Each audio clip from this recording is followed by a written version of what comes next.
ইয়াজুজ মাজুজ কি বা কারা? তারা দেখতে কেমন? তারা ঠিক কতটা ভয়ঙ্কর? সুখের পথের আজকের এই পর্বে চলুন জেনে নেই তারা এখন কোথায় আছে এবং কবে তারা ফিরে আসবে। জানতে হলে সম্পূর্ণ ভিডিওটি দেখুন এবং আপনার মূল্যবান মতামতটি কমেন্ট করে জানাবেন। ভিডিওটি ভালো লাগলে একটি লাইক করবেন। কিয়ামতের ঠিক আগে এই পৃথিবীর সাক্ষী হবে এমন এক ভয়ঙ্কর ফিতনা, যার নাম শুনলেই মানুষের শরীর ভয়ে ঠান্ডা হয়ে যাবে। এটি হলো হাজার হাজার বছর ধরে বন্দি থাকা এক ভয়ঙ্কর জাতির গল্প। এ জাতির নাম হলো ইয়াজুজ মাজুজ। এ জাতি হলো হযরত নূহ আলাইহিসসালামের বংশ থেকে আসা এক ভিন্ন জাতি। তারা আমাদের মতোই মানুষ, কিন্তু তাদের স্বভাব চরিত্র আর আকৃতি সাধারণ মানুষের মতো নয়। হাদিসের বর্ণনা অনুযায়ী তারা হবে বেঁটে, তাদের মুখ হবে চ্যাপ্টা, নাক হবে ছোট এবং চোখগুলো হবে ছোট ছোট। তাদের সংখ্যা এত বেশি হবে যে তা আমরা কল্পনাও করতে পারবো না। উল্লেখিত রয়েছে, তারা যখন কোনো একটি নদীর পাশ দিয়ে যাবে তখন তারা সেই নদীর সমস্ত পানি খেয়ে শেষ করে ফেলবে। এই জাতি একটি বিশাল নদীর পানি পান করে নদীকে মরুভূমি বানাতে খুব বেশি সময় লাগবে না। তারা ঠিক এতটাই ভয়ঙ্কর, তাদের প্রধান বৈশিষ্ট্য হলো তাদের সীমাহীন নিষ্ঠুরতা। তারা কোনো এলাকায় প্রবেশ করলে সেখানে প্রাণের কোনো চিহ্ন রাখবে না। তারা সেখানকার সব ফসল নষ্ট করে ফেলবে, তারা সব গাছপালা নষ্ট করে ফেলবে, সব পশু পাখি মেরে ফেলবে এবং নারী পুরুষ শিশু কাউকে ছাড়বে না, সবাইকে নির্মমভাবে হত্যা করবে। বাদশাহ জুলকারনাইন তখন সমগ্র পৃথিবীর বাদশাহ ছিলেন এবং তিনি একজন নেককার বান্দা ছিলেন, যাকে আল্লাহ তাআলা পৃথিবীর পূর্ব থেকে পশ্চিমে ভ্রমণ করার সুযোগ দান করেছিলেন। সারা বিশ্ব শাসন করতে যা যা করা লাগে তার সব উপকরণ তাকে দিয়েছিলেন আল্লাহ তাআলা। একবার তিনি এক অঞ্চলে গেলেন, সেখানকার মানুষ তার কথা বুঝতে পারছিল না। তারা তাকে জানালো, ইয়াজুজ মাজুজের অত্যাচারে তারা অতিষ্ঠ। তারা বলল, হে জুলকারনাইন, ইয়াজুজ ও মাজুজ দেশে অশান্তি সৃষ্টি করছে।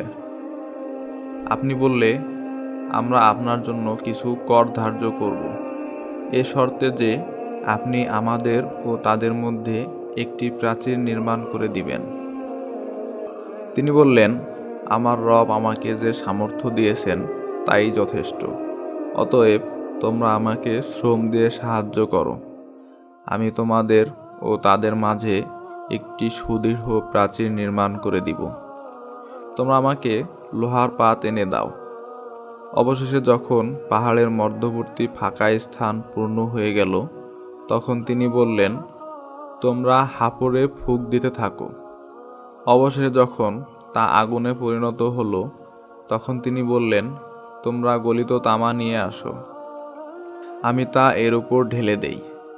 এভাবে তিনি একটি সুদৃঢ় প্রাচীর নির্মাণ করে দিল। অতঃপর ইয়াজুজ ও মাজুজের দল তার উপরে আরোহণ করতে পারল না এবং তা ভেদ করতেও সক্ষম হলো না। জুলকারনাইন বললেন, এটা আমার রবের অনুগ্রহ। যখন আমার রবের প্রতিশ্রুত সময় আসবে তখন তিনি একে চূর্ণ বিচূর্ণ করে দিবেন এবং আমার রবের প্রতিশ্রুতি সত্য। ইয়াজুজ মাজুজের অত্যাচার থেকে মানুষকে বাঁচানোর জন্য দুই পাহাড়ের মাঝখানে লোহা ও তামা গলিয়ে প্রাচীর তৈরি করে দিয়েছিলেন। সেই দিন থেকে তারা সেই প্রাচীরের ওপারে বন্দী অবস্থায় আছে হাজার হাজার বছর ধরে। প্রতিদিন সকালে সেই প্রাচীর ভাঙার জন্য কঠিন পরিশ্রম করে। শেষে যখন তারা ক্লান্ত হয়ে যায়, দেওয়ালটা প্রায় ভেঙে ফেলার মতো পাতলা হয়ে যায়, তখন তাদের সর্দার বলে, আজকের মতো থামো, বাকি কাজটা আমরা আগামীকাল এসে করব। কিন্তু আল্লাহর ইচ্ছায় পরের দিন সকালে যখন তারা ফিরে আসে তখন তারা দেখে দেওয়ালটা আবার আগের মতোই মজবুত আর মোটা হয়ে গেছে। তখন তারা আবার দেওয়ালটাকে ভাঙার কাজে লেগে যায়। এভাবেই চলছে দিনের পর দিন, বছরের পর বছর, কিন্তু দেওয়ালটা ভেঙে তারা বাইরে আসতে পারে না। কিন্তু কিয়ামতের ঠিক আগে যখন পৃথিবীতে হযরত ঈসা আলাইহিসসালাম আসবেন এবং দাজ্জালকে হত্যা করবেন, ঠিক সেই সময় আল্লাহ ইয়াজুজ মাজুজকে মুক্ত করবেন। সেই দিনও তারা আগের মতো সারাদিন ধরে দেওয়ালটা ভাঙার জন্য চেষ্টা করতে থাকবে। দিন শেষে যখন দেওয়ালটা ভেঙে পড়ার মতো অবস্থায় চলে আসবে, তখন তাদের সর্দার হয়তো আল্লাহর ইচ্ছাতেই বলে উঠবে, আজকের মতো এখানেই থামো, ইনশাআল্লাহ বাকি কাজটা আমরা আগামীকাল শেষ করব। সেই একটা মাত্র শব্দ, ইনশাআল্লাহ, তাদের হাজার হাজার বছরের চেষ্টাকে সফল করে দেবে। পরের দিন সকালে যখন তারা ফিরে আসবে, তখন তারা দেখবে দেওয়ালটা ঠিক তেমনই ভাঙা অবস্থায় আছে। এরপর তারা এক ধাক্কাতেই সে দেওয়ালটা ভেঙে ফেলবে এবং কোটি কোটি ইয়াজুজ মাজুজ পানির মতো তীব্র গতিতে সারা পৃথিবীতে ছড়িয়ে পড়বে। তাদের আগমনের সাথে সাথেই পৃথিবীতে শুরু হবে এক চরম বিপর্যয়, এক ভয়ঙ্কর দৃশ্য। তারা যখন উঁচু ভূমি থেকে দল বেঁধে নামতে থাকবে, তখন মনে হবে যেন পাহাড়ের উপর থেকে একটি বিশাল কালো সমুদ্রের ঢেউ নেমে আসছে। তাদের চিৎকারে আর পায়ের শব্দে মাটি কাঁপতে থাকবে। তারা তাদের যাত্রাপথে যা কিছু পাবে সব কিছুই ধ্বংস করে দেবে। সবুজ ফসলের মাঠ তাদের পায়ের নিচে পিষে ধুলোর সাথে মিশে যাবে। ফলের বাগানগুলো ধ্বংস করে দেবে।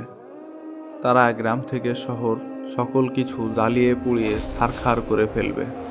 তারা যখন জেরুজালেমের তামারিয়া নদীর পাশ দিয়ে যাবে, তখন তারা সেই নদীর সমস্ত পানি শেষ করে ফেলবে। পৃথিবীর মানুষ ভয়ে দিশেহারা হয়ে যাবে। তারা নিজেদের ঘরবাড়ি ছেড়ে পাহাড়ের চূড়া এবং জঙ্গলে গিয়ে আশ্রয় নেওয়ার জন্য ছুটতে থাকবে। কিন্তু ইয়াজুজ মাজুজের হাত থেকে পালানো প্রায় অসম্ভব হবে। তারা পৃথিবীর মানুষকে মারতে মারতে এমন এক পর্যায়ে পৌঁছাবে, তখন তারা অহংকার করে বলবে, আমরা তো পৃথিবীর সব মানুষকে মেরে ফেলেছি, এবার তো পৃথিবীতে আর কোনো শত্রু নেই, চলো এবার আকাশের ফেরেশতাদের মারি। এই বলে তারা আকাশের দিকে তাদের তীর ছুড়বে। আল্লাহ তাদের এই অহংকারকে পৃথিবীর মানুষের সামনে প্রকাশ করার জন্য সেই তীরগুলোকে রক্তমাখা অবস্থায় তাদের কাছে ফিরিয়ে দিবে। রক্তমাখা তীর দেখে তারা আনন্দে চিৎকার করে বলবে, দেখো, আমরা আকাশের ফেরেশতাদেরও মেরে ফেলেছি, এখন আমরাই এই মহাবিশ্বের শাসক। তাদের এই ভয়ঙ্কর অত্যাচারে পৃথিবীর ঈমানদার মানুষেরা খুব বিপদে পড়ে যাবে। হযরত ঈসা আলাইহিসসালাম এবং তার সাথে থাকা মুমিনরা তখন পাহাড়ে আশ্রয় নেবেন। সেখানে তারা অনেক কষ্ট করে জীবনযাপন পার করবেন। খাবারের অনেক অভাব দেখা দিবে। ক্ষুধার কষ্টে ঈমানদারদের অবস্থা নাজেহাল হয়ে যাবে। সে অবস্থায় মুমিনদের যখন বাঁচার আর কোনো উপায় থাকবে না, তখন হযরত ঈসা আলাইহিসসালাম এবং তার সঙ্গীরা আল্লাহর কাছে দুই হাত তুলে দোয়া করবেন। আল্লাহ তাদের দোয়া কবুল করবেন। তিনি ইয়াজুজ মাজুজের ওপর এমন এক গজব পাঠাবেন যা কোনো মানুষ চিন্তাও করতে পারবে না।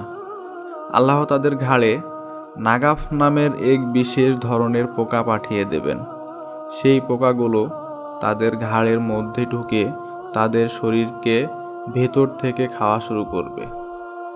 সব ইয়াজুজ মাজুজ এই ছোট পোকার আক্রমণে এক মুহূর্তের মধ্যে পোকামাকড়ের মতো ছটফট করতে করতে মারা যাবে।